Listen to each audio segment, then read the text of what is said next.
ada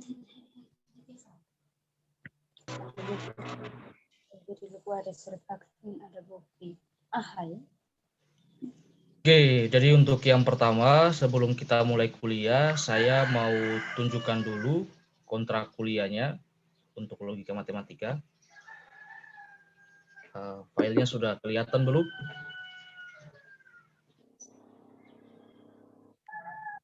Sudah terlihat filenya? Sudah. Udah, Pak. Sudah, Pak. Jadi ini kontrak perkuliahan kita untuk 1 semester ke depan untuk logika matematika.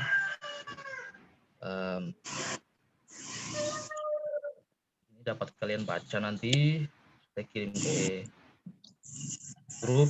Yang paling penting itu yang ini yang perlu kalian tahu. Jadi nanti untuk tugasnya, untuk bahan evaluasinya itu ada 4, ada tugas individual dan kelompok, ada kuis, ada UTS, dan ada UAS nanti. Lalu untuk nilainya itu ada 5 poin, sudah kalian tahu juga, ada A, B, C, D, dan E, dengan range nilainya itu yang di sini. Jadi A itu untuk yang nilainya mulai dari 80 ke atas, B di antara 70 dan 79, C di antara 60 sampai 69, D di antara 50 dan 59, sampai dengan E itu kecil dari 49. Lalu untuk komposisinya, nilai akhir nanti ada ini, ada kepribadian. Jadi kepribadian kalian juga dinilai di sini. 10%, tugas 10%, kuis 10%, UTS dan UAS itu sama-sama 35. Oke. Itu nilainya. Lalu ini hak dan kewajiban saya dan kalian dalam mata kuliah ini. Jadi kalian itu punya hak, ada 2. Jadi mengajukan klaim atas nilai yang diberikan oleh dosen. Jadi kalau misalkan di akhir semester kalian tidak puas dengan nilai yang saya kasih, itu kalian bisa ajukan klaim. Kenapa nilai saya seperti ini, Pak? Oke, itu hak kalian. Yang kedua, itu memperoleh perlakuan dan penilaian yang bersifat objektif dari dosen, dari saya. Jadi saya akan menilai kalian semua sama, tidak ada yang anak emas atau dan sebagainya. Itu hak kalian. Nah, kewajibannya itu ada 6 di situ, kalau kalian lihat. Wajib mengisi daftar hadir kuliah, karena nanti kehadiran kalian 14 kali pertemuan itu juga merupakan salah satu indikator dalam penilaian kepribadian kalian yang tadi 10%. Lalu yang kedua, ini yang paling penting, wajib mengikuti kuliah tatap muka minimal 80% atau 3 kali tidak hadir. 3 kali tidak hadir.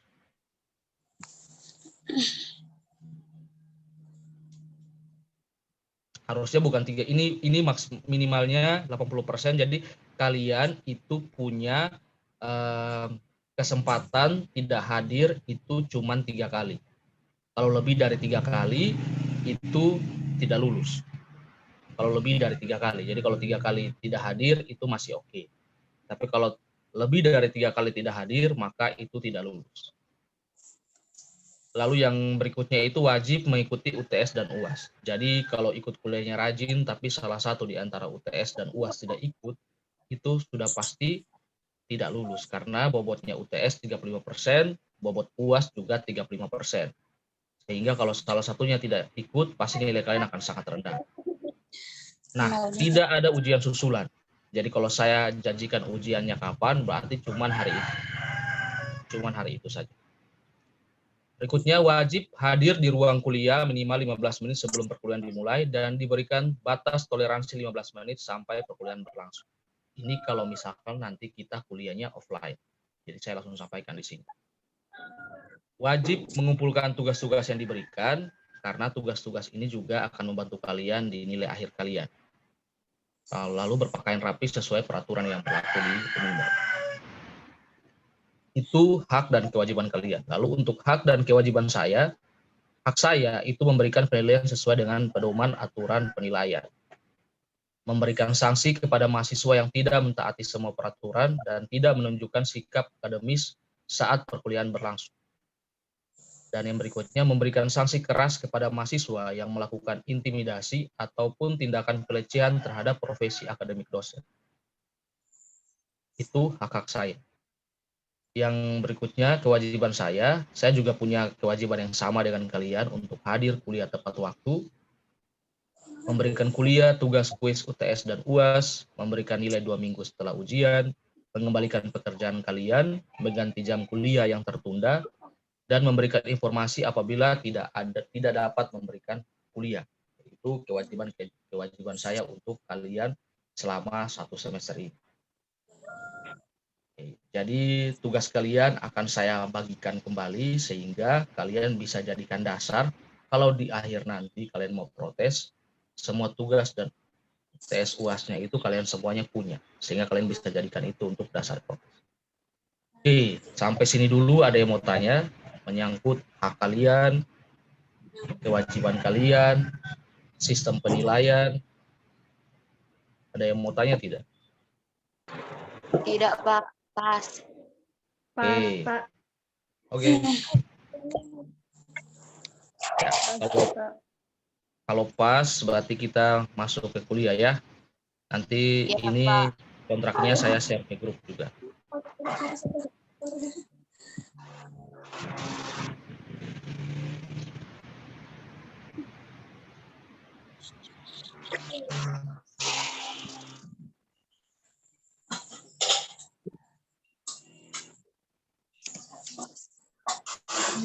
Mau ke Zambia, mau ke Zambia.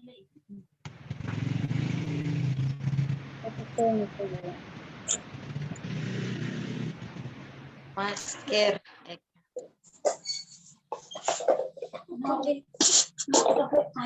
Oke. Jadi ini kelihatan tidak? Ini materi-materi yang akan kita pelajari 1 semester ke depan.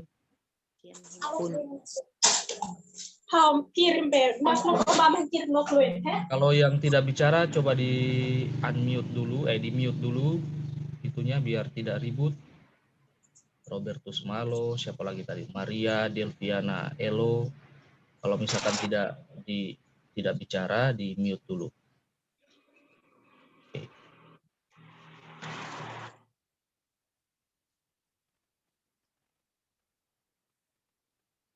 Ya.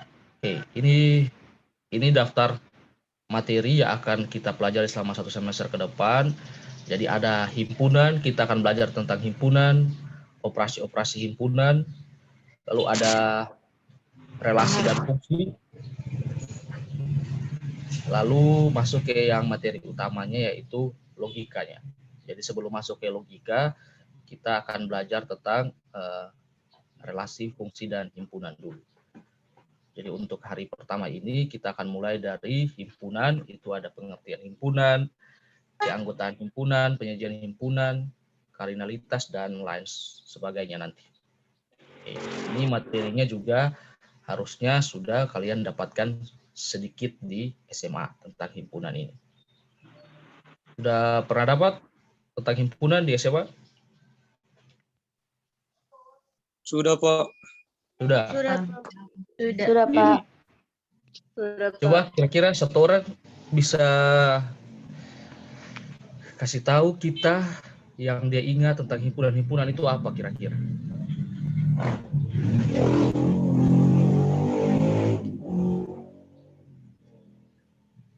Coba satu orang. Siapa ini? Yosep Mario. Siapa ini? Yosep Mario. Oh, yang kesehatan ini ya. Coba. Yosep, apa yang kamu tahu tentang himpunan?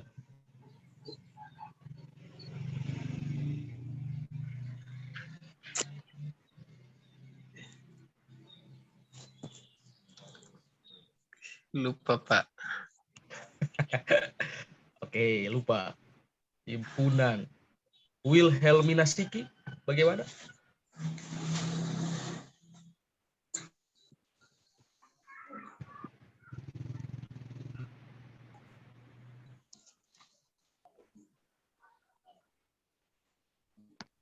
Bagaimana Wilhelmina?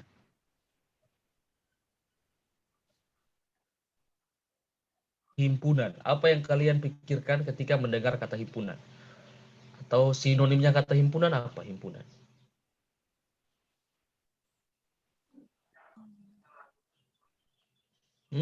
Biasa ada himpunan mahasiswa prodi matematika atau himatika seperti itu, atau himpunan mahasiswa apa begitu pokoknya. Himatika, himpastika, HMP, HMJ, himpunan mahasiswa prodi, himpunan mahasiswa jurusan. Nah, himpunan, kalau kalian mendengar kata himpunan, kira-kira apa yang terlintas di pikiran kalian? Apri? Perkumpulan. Ya, Perkumpulan. perkumpulan. Apalagi? Perkumpulan. Ya. Apalagi? Perkumpulan apalagi kira-kira? Gabungan. Gabungan, apalagi? Masih ada? Ada tadi bilang perkumpulan, ada bilang gabungan, apalagi kira-kira?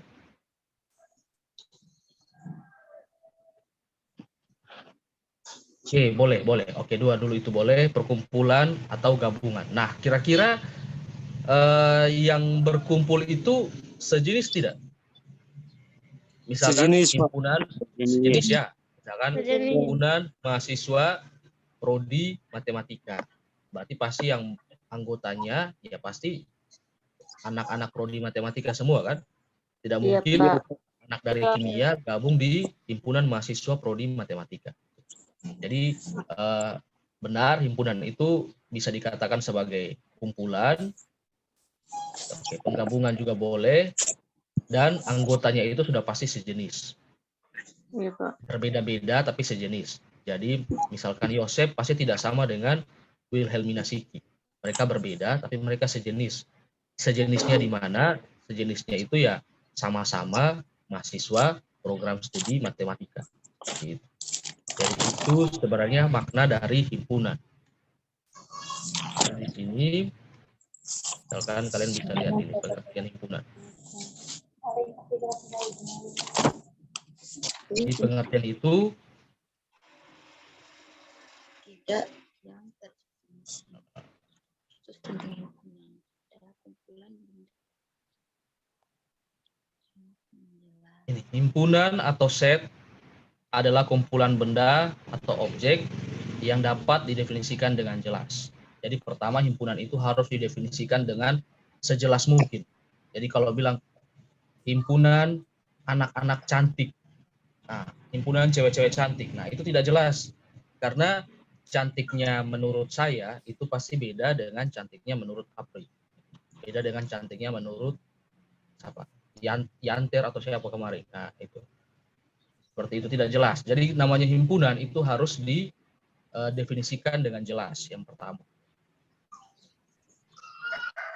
Jelasnya yaitu itu jelas dalam menentukan objek yang dimaksud termasuk dalam anggota himpunan atau tidak. Seperti tadi, himpunan mahasiswa program studi matematika jelas. Jadi anggotanya itu hanya yang merupakan anak-anak prodi matematika, bukan yang lain. Himpunan dapat dipandang sebagai kumpulan benda-benda yang berbeda, tetapi dalam satu segi dapat ditanggapi sebagai satu kesatuan. Jadi seperti tadi saya bilang, mereka berbeda, tapi mereka itu satu kesatuan. Itu yang namanya himpunan. Nah, objek-objek yang ada dalam himpunan itu disebut dengan anggota atau elemen himpunan. Seperti itu. Nah, ini contohnya. Kumpulan yang merupakan himpunan. Contoh-contohnya. Misalkan yang pertama, kumpulan mahasiswa matematika semester 1 yang mengambil mata kuliah logika matematika. Ini jelas sekali. Jadi, anggotanya yaitu kalian. Jadi kalian anak semester 1 yang mengambil mata kuliah logika matematika. Kalau misalkan ada anak-anak semester atas yang mengambil lagi mata kuliah ini, maka mereka tidak masuk ke dalam anggota himpunan. Karena di sini didefinisikan himpunannya itu cuma merupakan mahasiswa matematika yang semester 1 saja. Jadi kalau yang bukan semester 1 tidak masuk di himpunan. Lalu ada lagi kumpulan penduduk di Keva Menanu. Itu juga merupakan himpunan. Lalu kumpulan bilangan positif genap. kumpulan dosen-dosen prodi matematika, kumpulan buku-buku logika matematika di perpustakaan Unimor. Nah, itu beberapa contoh kumpulan-kumpulan yang merupakan himpunan. Lalu kumpulan yang tidak termasuk himpunan itu yang seperti ini yang tadi saya bilang. Kumpulan mahasiswa yang ganteng dan cantik. Ini tidak jelas. Ini bukan himpunan karena tidak jelas. Karena ganteng dan cantik itu penilaiannya subjektif ya, itu berdasarkan penilaian masing-masing orang. Jadi yang menurut si A ganteng belum tentu menurut si B. Sehingga ini tidak jelas, tidak bisa disebut sebagai himpunan di sini. Kumpulan rumah-rumah di mewah di BTN Keva Menanu. Itu juga tidak jelas karena mewah di sini juga itu merupakan perspektif orang-orang tertentu. Jadi yang seperti mewah menurut saya belum tentu mewah menurut kalian. Kumpulan makanan-makanan lezat itu juga. Kumpulan minum-minuman manis. Kumpulan orang-orang kaya di Indonesia. Itu tidak jelas anggotanya siapa-siapa. Kumpulan bangunan-bangunan megah di Jakarta. Jadi mereka bukan himpunan karena mereka tidak didefinisikan dengan jelas. Kecuali misalkan saya tulis misalkan kumpulan minuman-minuman manis menurut Maria Margareta Bau. Nah, itu berarti sudah jadi jelas. Jadi manis yang di sini hanya minuman-minuman manis yang merupakan yang menurut si Maria Margareta ini, itu jelas. Tapi kalau cuma bilang kumpulan minuman-minuman manis, maka itu bukan himpunan karena tidak jelas syarat keanggotaan.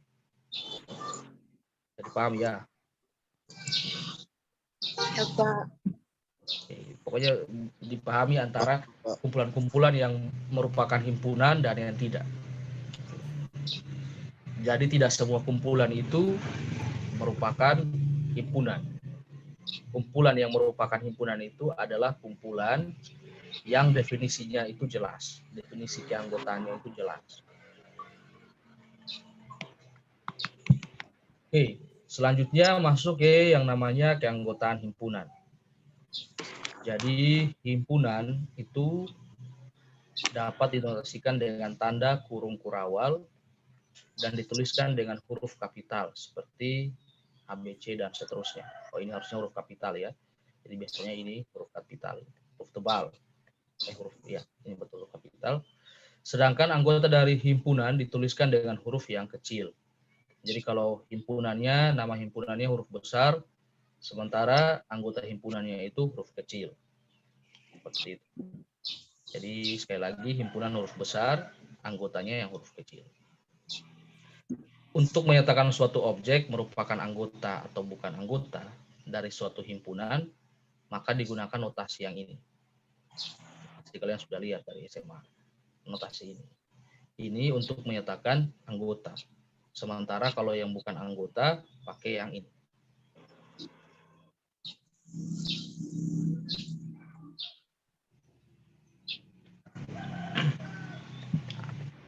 Ini contoh keanggotaan himpunan misalkan. Jadi himpunan A isinya X, Y, Z. Maka bisa ditulis X anggota A, Y anggota A, Z anggota A. Tetapi C bukan anggota A. Karena C tidak ada di dalam sini.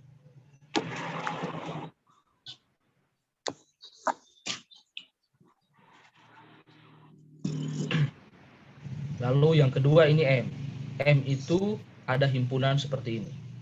Anggotanya ada 11, 19, dan himpunan 13, 17. Jadi di dalam himpunan ada himpunan lagi. Dalam himpunan ada himpunan. Jadi ada 11, 19, dan himpunan 13, 17. Nah di sini 11 itu anggota M. 19 juga anggota M. 13,17 juga anggota M. Tetapi 13 bukan anggota M. Kenapa bukan anggota M? Kira-kira.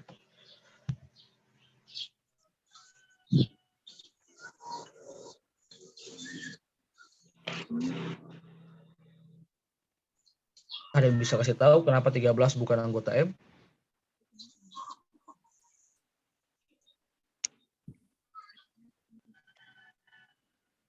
13 dia.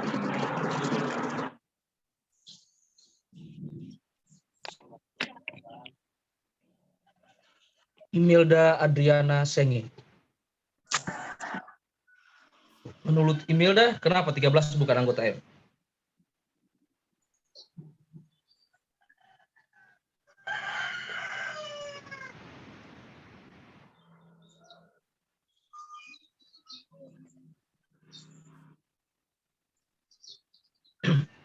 Jadi M anggotanya seperti ini. Ada 11, ada 19, lalu ada himpunan 13 dan 17. Ini bilang 11 anggota M. 19 juga anggota M. Himpunan 13, 17 juga anggota M. Nah, 13 kenapa bukan anggota M?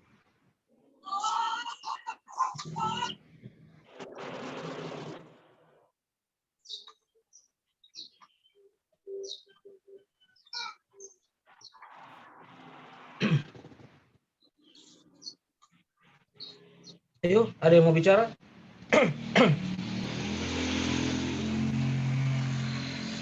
Karena 13 bukan elemen dari M, Pak. Iya, kenapa bukan elemen dari M? Kenapa 13 bukan elemen? Karena 13 merupakan himpunan di dalam himpunan, Pak. Di dalam himpunan. Oke. Ya, benar ya. Jadi 13 itu dia anggota himpunannya yang di sini. Jadi ini satu kesatuan, tidak dapat dipisahkan ini mereka berdua. Jadi kalau misalkan kita bilang 13 sendiri, maka 13 sendiri itu bukan anggota M. 17 sendiri juga bukan anggota M. Dia harus berpasangan 13 dan 17. Kecuali tulisannya seperti ini, 11, 13 tanpa tanda kurung. 17 dan 19. Nah, kalau tulisannya biasa seperti ini, maka benar. Maka benar bahwa 13 dan 17 itu anggota M. Tapi kalau misalkan ada kurung di sini, maka 13 17 itu bukan anggota M. Dia harus gabungan dua-duanya. 13 dan 17 anggota M. Tetapi 13 bukan anggota M, 17 bukan anggota M. Misalkan contohnya gampangnya seperti ini. Kalau saya bilang ini himpunan minuman-minuman yang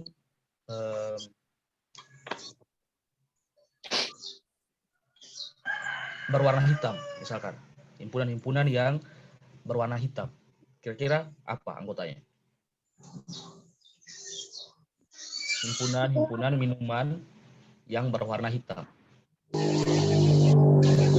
Apa kira-kira anggotanya? Kopi. Kopi, apalagi? Coca-Cola. Coca-Cola, apalagi? Amer. Amer, oke, apalagi? Bir hitam, Pak. Oke, itu ya. Pokoknya coba misalkan contohnya kopi, Coca-Cola, dan Amer tadi. Nah, kopi itu komposisinya apa kopi? Kopi, gula, dan Gula dan air. Gula dan air. Oke. Jadi misalkan di dalam himpunan minuman yang berwarna hitam. Itu ada kopi, ada apa tadi? Coca-Cola, lalu ada Amer. Nah, kopi itu sendiri komposisinya gula dan kopi. Nah, kalau saya bilang gula anggota himpunan minuman yang berwarna hitam, itu benar tidak? tidak. Tidak, Pak. Jadi Tidak. kalau gula sendiri berarti dia bukan anggota minuman. Kalau gula sudah dicampur dengan kopi, sudah dicampur dengan air menjadi sebuah minuman, baru dia anggota himpunan. Nah, itu contohnya mirip seperti yang nomor 2 ini. Jadi kalau kita ambil 13 sendiri, 13 bukan anggota M. 13 itu dia menjadi anggota M kalau sudah digabung dengan 17. Sama seperti tadi. Gula itu anggota himpunan minuman kalau dia sudah dicampur dengan kopi dan air. Tapi kalau dia sendiri itu bukan anggota himpunan minuman yang berwarna hitam. Bisa dipahami ya? Bisa. Bisa, Pak. bisa, Pak. Oke. Bisa, Pak.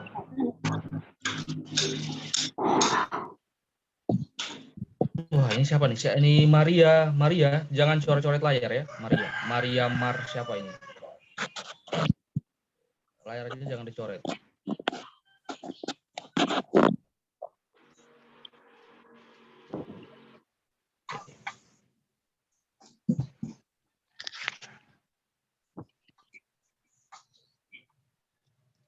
Oh, ini contohnya yang lain. Ini kenapa sudah kotor? Ini sabar ya. Ini jangan coret-coret layar ya.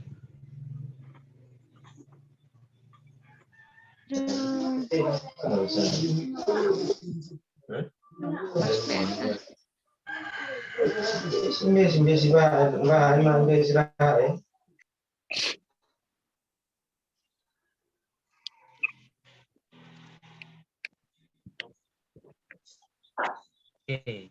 Ini juga contoh satunya yang di sini ya, seperti nomor 3.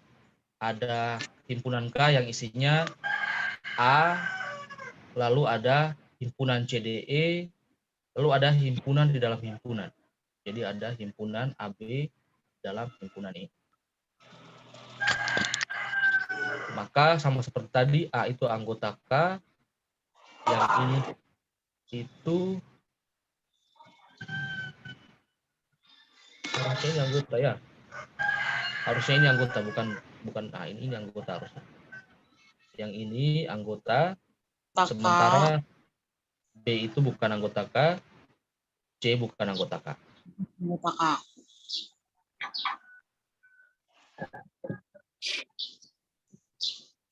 Lalu ada yang R ini anggota himpunan yang tidak ada anggotanya, kosong. Himpunan kosong ini merupakan anggota dari R. Jadi himpunan kosong itu juga punya anggota, yaitu dirinya sendiri.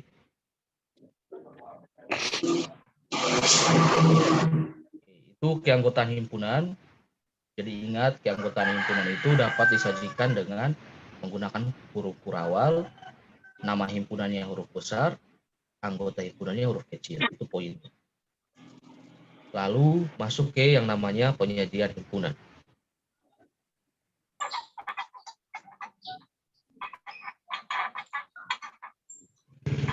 Nah, penyajian himpunan itu ada 4 cara di sini. Ada yang namanya enumerasi, ada yang menggunakan simbol baku, ada yang menyebutkan syarat keanggotaan, dan ada yang menggunakan diagram Venn. Jadi ada 4 cara di sini. Enumerasi, menggunakan simbol baku, menyebut syarat keanggotaan, dan dengan diagram Venn. Misalkan contoh yang pertama yaitu enumerasi.